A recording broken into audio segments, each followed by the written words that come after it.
भगवान कहते हैं आपका तन कैसा भी है, गोरा है, काला है, आप लंगड़े हैं, बहरे हैं, कैसे भी हैं, कोई फर्क नहीं पड़ता, आपका मन सुंदर होना चाहिए। मन में कपट नहीं होना चाहिए। निर्मल मन जन सो मोहि पावा, मोहि कपट छल छेद्र न भावा। निष्कपट, कोई कपट नहीं। आजकल यही तो है कि तन बड़ा सुंदर बन जाता है, मन में कपट भरा पड़ा है, ईर्ष्या भरी पड़ी है, चुगली भरी पड़ी है। अच्छा ये बताओ, आप में से कितने लोगों ने गंगा स्नान कर लिया है? जिनने कर लिया है वो हाथ उठा लेंगे अपने। कभी ना कभी आप गए होंगे तो किया ही होगा। आपने किया कि नहीं? अच्छा चलो, अब की बार आप लोग कभी गंगा जी जाना तो आप अपने एक छोटी सी शीशी लेके जाना, उसमें पानी भर के ले जाना अपने घर का गंदी नाली का, और नाली का पानी भर के आप गंगा जी में ले जाना, गंगा जी में डाल देना। उस ढक्कन को लगाकर, शीशी के ढक्कन को लगाकर उसमें पानी गंदा भर के गंगा जी में डाल दो। 2-4 दिन तक डली रहने दो, जब आने लग जाना तो लेके आ जाना। अब ये बताओ कि गंगा जी में एक शीशी जिसमें गंदा पानी भर के आपने छोड़ा, 4 दिन तक पड़ी रही, 4 दिन बाद आपने उठाया, क्या उसका जल शुद्ध हो गया? जो उसके अंदर था क्या शुद्ध हुआ? नहीं। क्यों नहीं हुआ? क्योंकि गंगा का पानी ऊपर से गुजरता रहा, अंदर जैसा था वैसा ही रहा। जब अंदर जैसा था वैसा ही रहा तो फिर गंगा में डूबी रही वो 4 दिन से, तो फायदा क्या हुआ? उसी तरह आप लोग भी गंगा नहाते हैं, लेकिन आप नहाने के पहले जैसे थे, नहाने के बाद भी आप वैसे ही हैं। आपके अंदर ना काम, ना क्रोध, ना लोभ, ना मोह, ना निंदा, ना चुगली, ना ईर्ष्या, ना द्वेष, कुछ भी नहीं गया, तो फिर गंगा नहाने से फायदा ही क्या? आप लोग नहाए तो गंगा हो, लेकिन अंदर में कपट जो भरी है वो कपट ही साफ नहीं हो रही है, तो गंगा नहाते रहो, क्या फायदा? गंगा नहाने से बुद्धि शुद्ध होती तो गंगा में मछुआरे होते हैं, मछली पकड़ने वाले, वो तो गंगा में ही मछली पकड़ते हैं, उनकी बुद्धि क्यों नहीं शुद्ध हो गई कि हत्या नहीं करनी चाहिए? तुम्हारी एक डुबकी में कैसे हो जाएगी? जो दिन भर डूबे रहते हैं उनकी शुद्ध नहीं हुई, तुम्हारी कैसे हो जाएगी? इसलिए गंगा नहाने का अर्थ ये नहीं है कि मैंने गंगा नहा लिया। गंगा नहाने का अर्थ ये है कि हे गंगा मैया, जितना पवित्र आपका जल है उतना पवित्र मेरा मन हो जाए। आप कोशिश करें अपने मन को शुद्ध करने की, तब गंगा नहाने का फायदा है। वरना फॉर्मेलिटी सब करके आते हैं, उनने नहाया हम भी नहा लेते हैं, किराया खर्चा व्यर्थ चला जाता है आप लोगों का। आप भारत में सनातन जो धर्म है ना, आजकल वो फॉर्मेलिटी पर टिका हुआ है, औपचारिकता। सब कर रहे हैं हम भी करेंगे। कौआ कान ले गया तो कौए के पीछे दौड़ेंगे, कान देखेंगे नहीं कि है कि नहीं। मतलब समझ नहीं है, करना है मतलब करना है। अरे मन की शुद्धि ही आप घर में बैठकर अपने मन को शुद्ध कर लीजिए। जिस दिन मन शुद्ध हो जाएगा उस दिन गंगा मैया आपके घर में प्रकट हो जाएंगी आपको स्नान कराने के लिए। आपको कहीं जाने की जरूरत नहीं पड़ेगी। इसलिए मन निर्मल हो वो अच्छा। निर्मल कैसे होगा? कपट नहीं। आप लोगों में कितनों के अंदर कपट है? अच्छा बताओ, किसके अंदर कपट है? छल है, ईर्ष्या है, निंदा है, चुगली है। किस किस के अंदर ये बुराइयां हैं? हमारी माताएं शुक्रवार का व्रत करती हैं, कुछ माताएं। आपके यहां छत्तीसगढ़ में शुक्रवार का व्रत होता है? हाँ या ना? शुक्रवार के व्रत में क्या नहीं खाते मैया बताओ? क्या भैया जी आप बताओ, क्या नहीं खाती? मैया बताओ क्या नहीं खाते? खटाई। बताओ खट्टा किसे कहते हैं? बताओ खट्टा किसे कहते हैं? इमली, नींबू, आम, दही, छाछ इत्यादि, ये खट्टा होता है। बताओ सबसे खट्टा क्या होता है? इमली। आप लोग इमली तक ही पहुंच पाए हैं, यहां से आगे आप गए ही नहीं। आज हम आपको यहां से आगे लेकर चलेंगे।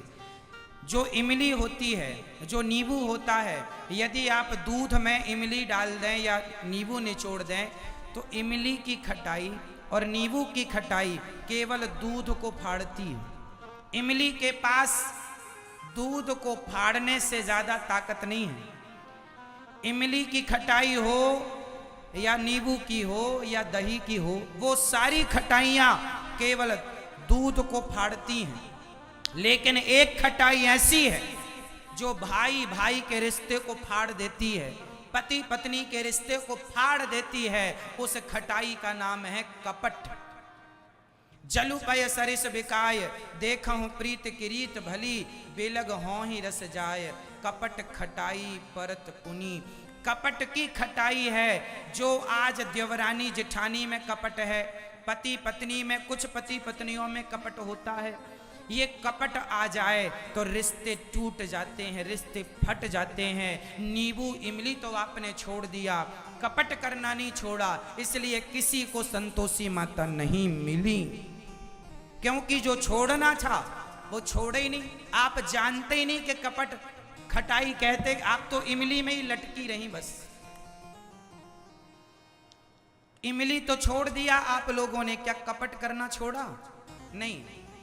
तो कैसे मिलेंगी संतोषी माता? जो छोड़ना था वो ही नहीं छोड़ा, बाकी सब छोड़ के बैठ गए। नींबू ना खाने से भगवान मिल जाते तो बहुत लोग तो नींबू सारी जिंदगी नहीं खाते, उन्हें भगवान मिल जाते। मतलब पागलों की तरह बातें करा लो तो आप कर लेंगे। मूर्खता से भरी हुई बातें लोग करते हैं और अपने आप को बड़ा ज्ञानी मान लेते हैं। खटाई नींबू इमली नहीं है। बताओ, नींबू ज्यादा खट्टा है, इमली ज्यादा, या कपट ज्यादा खट्टा है? आप ही बताओ, कपट ज्यादा खट्टा है कि इमली? जोर से। तो कपट क्यों नहीं छोड़ते आप लोग? जेठानी के लिए कपट है आपके अंदर, देवरानी के लिए कपट है, सास के लिए कपट है, बहू के लिए कपट है, भाई के लिए कपट है। क्यों? क्या फायदा है? ये बुराई है, इसे क्यों आपने संजो कर रखा है? क्यों नहीं डिलीट कर रहे हैं? जब तक आपके अंदर कपट होगा तब तक भगवान स्वीकार नहीं करेंगे। इसलिए कहता हूं, हाथ जोड़कर मरने के पहले ये कपट अपट सब त्याग देना। शुद्ध होकर मरोगे तो सदगति हो जाएगी, और जरा भी तुम्हारे अंदर कुछ रह गया उसी के कारण फिर जन्म मृत्यु का चक्कर भोगना पड़ेगा। निर्मल मन जन सो मोहि पावा, मोहि कपट छल छिद्र ना भावा। कपट। तो आज से आपके पड़ोसी ने 20 लाख की गाड़ी खरीद ली तो आप रोने लग गए। अंबिकापुर में एक सज्जन रो रहे थे, हमने पूछा क्यों रो रहे हो? महाराज जी, हमने कहा तुम्हारा तो 5 लाख रुपए का फायदा हो गया है, तुम्हें तो हंसना चाहिए। उनका 5 लाख रुपए का फायदा हुआ। हमने कहा तुम हंसते क्यों नहीं हो? तुम्हें तो हंसना चाहिए। प्रसन्न के 5 लाख का फायदा महीने भर में हो गया। अरे महाराज जी कैसे हंसें, हमारे पड़ोसी को 10 लाख का फायदा हो गया है। खुद का 5 लाख का हुआ, उसकी खुशी नहीं है, पड़ोसी का 10 का हो गया, उसका दुख लिए बैठा है। यही कपट है। कब तक रखोगे ये मेरा बेटा है, ये जेठानी का बेटा है। अपने बेटे की गिलास में दूध भरेंगे तो मलाई मलाई डाल देंगे, मेरा बेटा मलाई वाला दूध पिए, और जेठानी का बेटा होगा तो कोरा दूध डाल देंगे, तू पी ले, क्योंकि ये मेरा है वो जेठानी का है। मलाई मेरे बेटे की गिलास में जानी चाहिए। ये कपट है,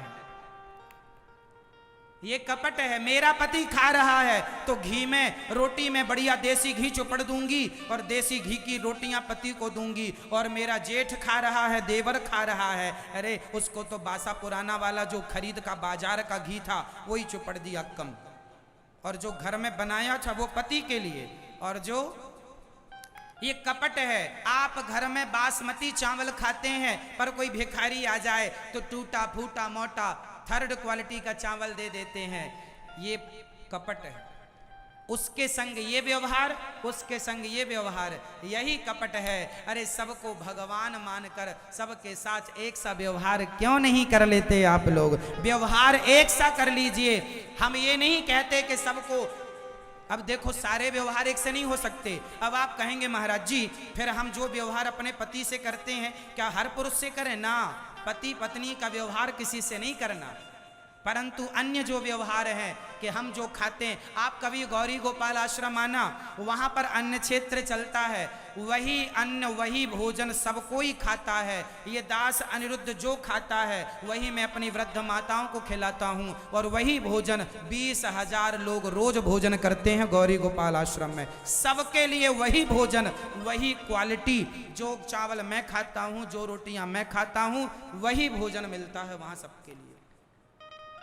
ये कपट नहीं है। कपट होता तो ऐसा होता कि मैं कुछ और खाऊंगा और आप लोगों के लिए मोटा मोटा चावल इत्यादि सस्ता। चावल तो देखो जी 25 रुपए किलो का भी मिलता है, 40 रुपए किलो का भी मिलता है, लेकिन आप आश्चर्य मानेंगे, ये बताने की चीज नहीं है, फिर भी प्रसंगवश बोलना पड़ रहा है। जो बाजार में 80 रुपए किलो चावल है, वही चावल 20,000 लोगों को रोज परोसा जाता है वृंदावन में गौरी गोपाल आश्रम में। मतलब सबसे उत्तम क्वालिटी का मैं इसलिए परोसता हूँ क्योंकि मुझे पता है ना जाने किस रूप में नारायण मिल जाएं। अरे नर सेवा ही नारायण सेवा है। अतिथि देवो भव, अतिथि भगवान होता है। आपकी संतुष्टि ही मेरी संतुष्टि है, और आपकी संतुष्टि ही विधाता परमात्मा की संतुष्टि है। मैं कुछ खाऊं, आपको कुछ खिलाऊं, यही कपट है। मैं ये कपट नहीं करता। ये कपट मिटा दो, वरना ये कपट आपको मिटा देगा।